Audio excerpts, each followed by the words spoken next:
Well, this is what's happened. You got the secret Copenhagen text and torpedoed it. You helped publicize the emails that got leaked. Then we've had several climate gates since then. I think it's fleeing forward. Instead of trying to get the incremental power grab, they see, and they've got national and international polls, as you know, coming out, that it's flipped completely. In some cases, higher than 80% know it's pure bull. People have now discovered...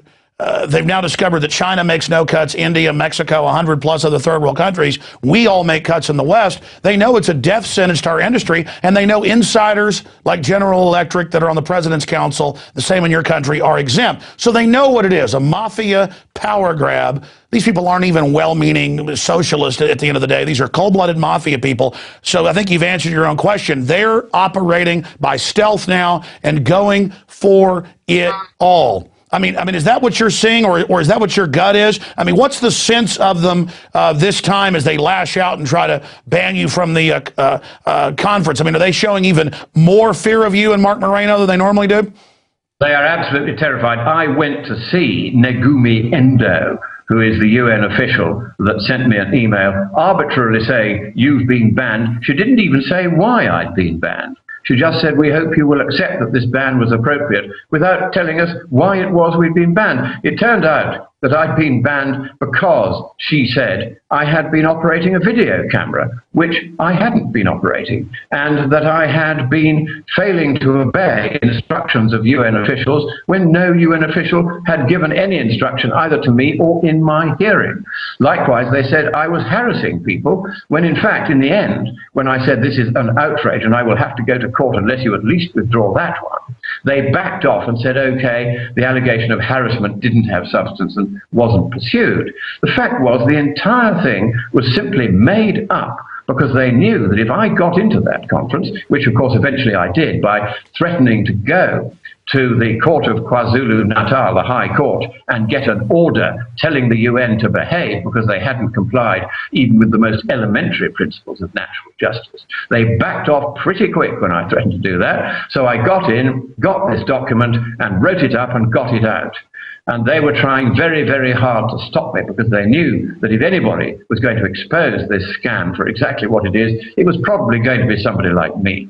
But yet again, they have failed. And I can tell you this, Alex, it's rather like a funeral parlor in the conference this year. At Copenhagen, there were 30,000 people.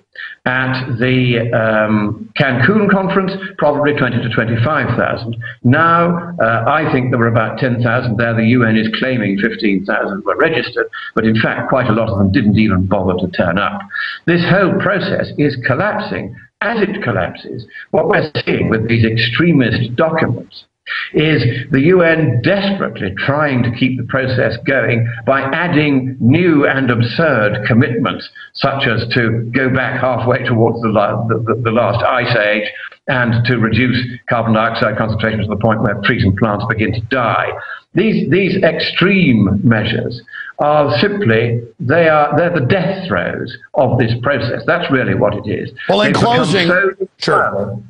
Yeah, they've become so entirely detached from any form of rationality or reality that they no longer understand how malevolent, how unpleasant, how anti-democratic, how anti-Western, and how downright unfair to the people and other creatures of this planet all of these measures that they propose would be.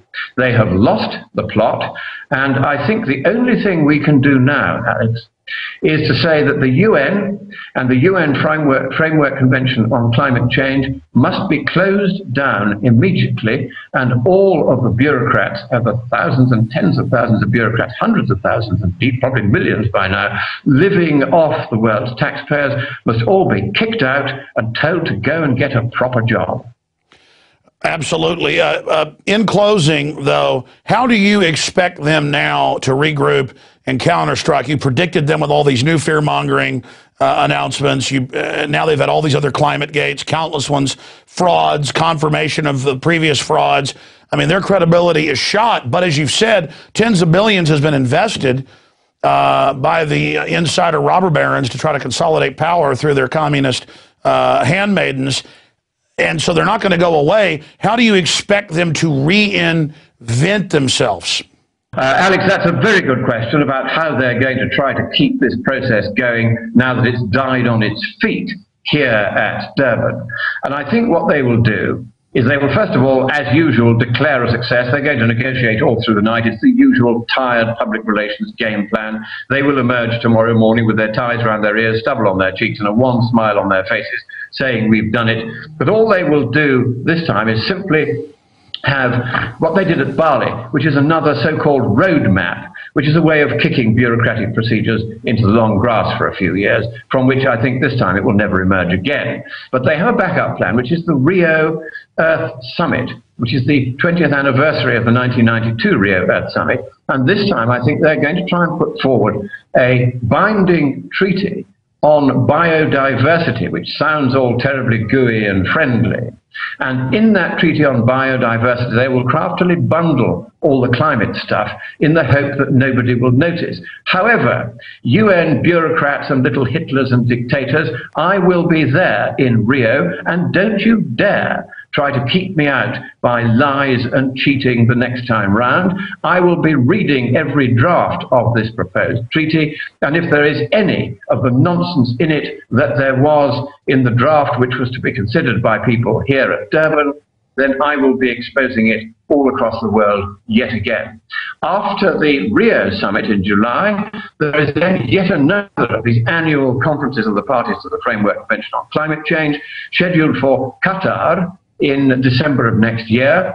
And I don't think that very many people will be going to that at all. They'll be lucky to get 5,000 at that.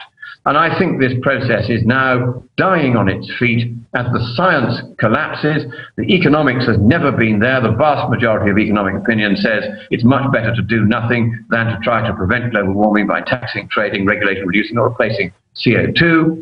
And so I think that the scare is now pretty much over. And the next thing that I will be arranging is to make sure that certain bogus scientists and bogus UN officials who have clearly committed specific frauds, scientific and economic frauds, as part of this so-called process, will be reported to the police in their respective countries. We've got a whole project now to do this, and we will be sending these people for trial, and we hope that the judges, on hearing just what they've been up to, will send those who are guilty of fraud to jail. Lord Monckton, let me stop you briefly, because that was my final question before we thank you for being with us, and Dr. Mark Morano, who's there working with you, and to get his expert perspective integrated with yours, is that people see it as, you know, extreme or aggressive to call for the jailing of these people, but your estimates are well researched, and I've seen other mainline estimates. If you cut the carbon by the levels they talked about in Copenhagen, and as I've read over this new document, it's even more draconian in their flight forward. We're talking conservatively, as you've documented, 1 billion deaths. This is bigger than Hitler, Stalin, Mao, and all other 20th century mass murder combined by an order of 3 or 4 times conservatively. And we have to understand, you know, earlier when you mentioned what's going on in Africa and Latin America, it's in major news that governments and companies, to get these carbon sinks and money, are forcing people off their land, killing people, shooting them. And the news is kind of like, well, it's for the earth, I guess it's okay. I mean, we've seen the greenies come out, the London Guardian, everywhere, and endorse green fascism. They say, yes, you bet we're going to arrest you for not doing what we say. We're seizing control. We're going to burn down ski resorts. You know, we're going to arrest Monckton. I mean, they are aggressive authoritarians, and they're not dressed like the Nazis. They're not dressed like the Soviets. Every generation expects it to be looking the same. This is our generation's Hitlers. They've got to go to prison for the mass murder and eugenics, because you know, sir, at the end of the day, they're eugenicists. They just want to cut, as State Department Memorandum 200 says, the energy supplies of the third world that is a death sentence. I'm sorry to be ranting. No, well, I mean, I can quite understand, because here I am in South Africa, where the internet works occasionally, as we've just found out. And 80% of South Africa is lucky enough to have electricity. 20% still doesn't. But South Africa's electricity accounts for 60% of all the electricity consumed in Africa, which means that most countries in Africa have practically no electricity at all, except, of course, in the fancy air-conditioned government offices. So we are seeing a conspiracy, if you like, by the world's governing class, the world's increasingly communistic or fascistic classe politique, against the ordinary peoples of the world. And of course, it's the poor who get hurt first. As you were saying, the farmers of Uganda who are being kicked off their land and shot if they disagree by UN troops and Ugandan troops going in to create these entirely fictitious carbon sinks, which are complete nonsense. And this is, of course, a worrying trend. Now, it's very difficult to nail them down for genocide for what they're doing at the moment. What we can do, however, is go after those scientists and bureaucrats who have been peddling deliberate scientific frauds. And there are one or two, you can only do sort of one or two clear cases. You start with those, and you put those cases to the police with a lawyer, and you say, here is the matter of the fraud, here is how they hope to make money from it, here is how much money they've made from it, and here is why it is definitely a scientific fraud, and here is independent scientific evidence that it is a fraud. And then you get the prosecuting authorities to do their job on a relatively small number of really bad scientists who have got away with this so far because they think that the governing class of the world will protect them. But no, it won't. Once we pin down the few clearest frauds and report the various people in various countries that have perpetrated these frauds, it'll fall like dominoes. Once their collars start to be felt, just a couple of senior ones, they will immediately back off, and this entire process will collapse. And having seen the horror, and I mean the horror and the genocidal destruction which this agreement that they're being asked to sign here would entail, then it is absolutely now necessary, for the sake of the life of humanity, that this process be stopped at once.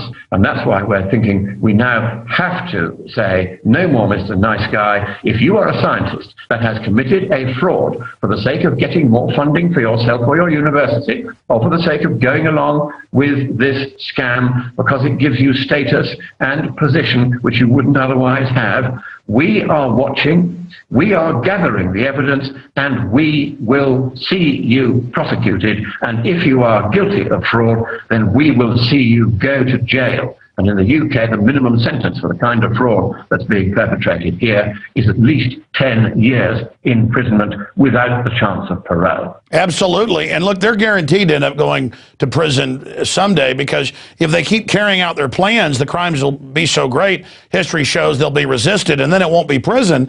They're going to be facing something even more than that. I mean, these people are true eugenicists, green Nazis, anti-human scum. And Lord Monckton, we really appreciate your tireless effort crisscrossing the world, in your great calling to stand up against these people. Thank you for talking to us, and we look forward to talking to you in the future. Thank you for breaking this electronic Berlin Wall of media blackout that's happening in the West, and we look forward to talking. That's a wonderful description, Alex. Electronic Berlin Wall. That is exactly what it is. These Marxist journalists who have captured one by one the newspapers and electronic media of the West are now deliberately ganging together to throttle the West that nurtured them and destroy the lives of our people and the hopes of our industries and the future of our nations.